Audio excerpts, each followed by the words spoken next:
Si sono presentati nelle chiese e nelle canoniche di mezzo nord-est, raccontando la loro storia a tutti i parroci che hanno incontrato lungo la strada, fino a quando qualcuno, mosso dalla carità cristiana, non si è lasciato convincere e da quel punto lo hanno tartassato di richieste, prima qualche centinaio di euro, poi qualche migliaio, arrivando in qualche caso anche a farsi consegnare in una sola volta fino a 5.000 euro. I protagonisti sono tre tunisini da tempo residenti in Italia, un ventenne, un ventiduenne e un ventunenne, residenti tra Segusino, Asolo e Alano di Piave in provincia di Belluno. I tre amici hanno bussato alle porte prima di un frate dell'Alta Padovana, poi hanno trovato disposti ad aiutarli due religiosi trentini ed uno bellunese ed infine hanno fatto cadere nella loro rete anche un parroco cinquantenne della Castellana. È stato lui ad accorgersi, a raccontare di quegli incontri al luogotenente Antonio Currò, comandante della stazione di Castelfranco.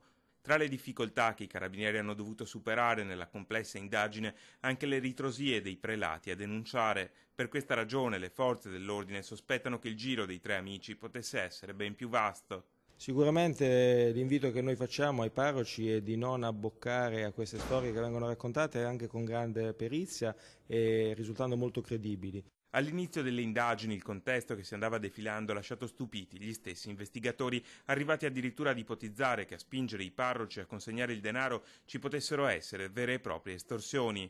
Poi le indagini hanno invece permesso di escludere queste ipotesi, stabilendo che i religiosi avevano agito solo con spirito caritatevole, arrivando in alcuni casi a chiedere addirittura autorizzazione ai consigli pastorali prima di consegnare le migliaia di euro in contanti.